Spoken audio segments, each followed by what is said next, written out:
Assalamualaikum warahmatullahi wabarakatuh. Perkenalkan, nama saya Rafa Rauza Ataya dan rekan saya Kayla Salsabila Putri Syahrila. Kami sebagai perwakilan dari kelompok 5 PAIS 1148 akan menceritakan seorang tokoh agama yang terkemuka, yakni Syekh Muhammad bin Abdul Wahab. Syekh Muhammad bin Abdul Wahab adalah seorang ulama yang berusaha membangkitkan kembali dakwah tauhid dalam masyarakat dan cara beragama sesuai dengan tuntunan Rasulullah SAW dan para sahabat.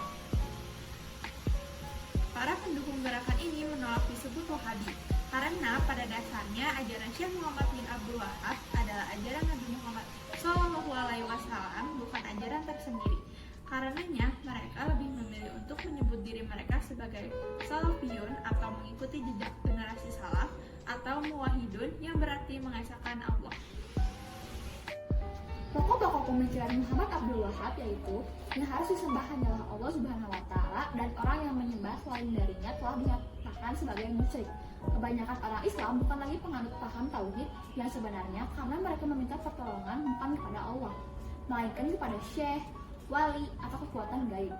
Orang Islam yang berperilaku demikian juga dinyatakan musyrik. Muhammad bin Abdul Wahab mempunyai pengaruh besar terhadap perkembangan paham ini di seluruh dunia, termasuk di Indonesia. Sebagaimana ditulis di dalam buku berjudul Gerakan Wahabi di Indonesia, Dialog dan Kritik oleh Muhammad Najib. Begitu pula yang ditulis di Lerner dalam buku Gerakan Islam Modern di Indonesia. Karena tidak sedikit mahasiswa Indonesia yang belajar di Timur Tengah kemudian tergibrok oleh fikih tersebut, sehingga setelah kembali ke Indonesia mereka pun ikut andil dalam penyebaran paham tersebut. Banyak nilai-nilai yang dapat ditanam untuk kehidupan yang dapat diambil dari Syekh Muhammad bin Abdul Wahab. Beberapa yang dapat ditiru antara lain berani dalam menyebarkan informasi keagamaan, sekalipun itu ditentang oleh banyak orang, bahkan keluarganya sendiri. Berjiwa pemimpin dalam menyebarkan dakwah, rajin menghafal Al-Quran, karenanya beliau sudah menghafal 30 juz sebelum berusia 10 tahun.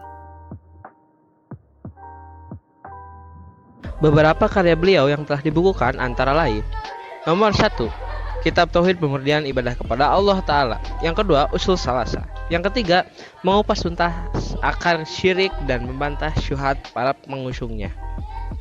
4. Things that nullify on Islam. 5. The Four Rules. 6. The Four Foundation of Shirk. Yang ketujuh, The Books of the Great Sins. Yang ke-8, Foundation of Faith. Yang ke-9, Kitab Tauhid Explained. Yang ke-10, Excellent Virtues of Islam.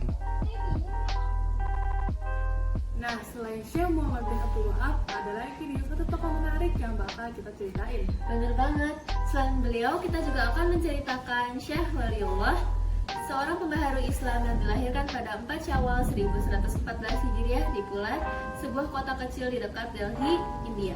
Dijuluki sebagai Syekh Waliullah yang berarti sahabat Allah, lantaran semasa hidup hingga akhir hayatnya pada tahun 1176 Hijriah, Al-Dihlawi dikenal sebagai orang yang soleh. Setelah dewasa, beliau kemudian turut mengajar di sebuah madrasah. Selanjutnya beliau pergi naik haji, dan selama 1 tahun di Hejaz, beliau sempat belajar kepada ulama-ulama yang ada di Mekah serta Madinah. Lalu beliau kembali ke Delhi sekitar tahun 1732 dan meneruskan pekerjaannya yang dulu sebagai guru. Sama halnya dengan Syekh Muhammad bin Abdul Wahab, Syekh Waliullah juga punya beberapa pemikiran.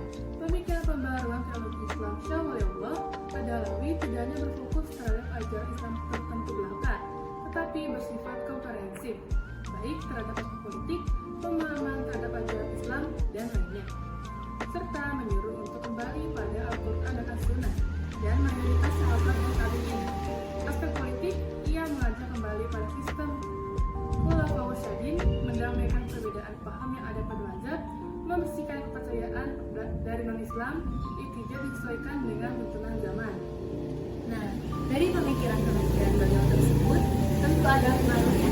Beberapa pengaruh pemikiran Syekh Waliullah antara lain terjadinya perubahan sistem pemerintahan Islam dari sistem kekhalifahan menjadi sistem kerajaan. Sistem demokrasi yang ada dalam kekhalifahan diganti dengan sistem monarki absolut.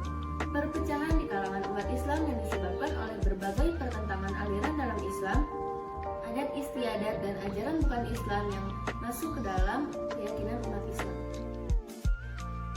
pada usia 7 tahun telah berhasil menghafal seluruh ayat Al-Quran. Pengetahuannya relatif luas dan mendalam pada bidang-bidang yang dipelajarinya. Tafsir, hadis, fikih, ilmu hukum, tasawuf, matematika, astronomi, kedokteran, ilmu logika, dan filsafat. Pendidikan Syah Waliullah juga dilengkapi dengan pengembangan rohani latihan-latihan tarekat.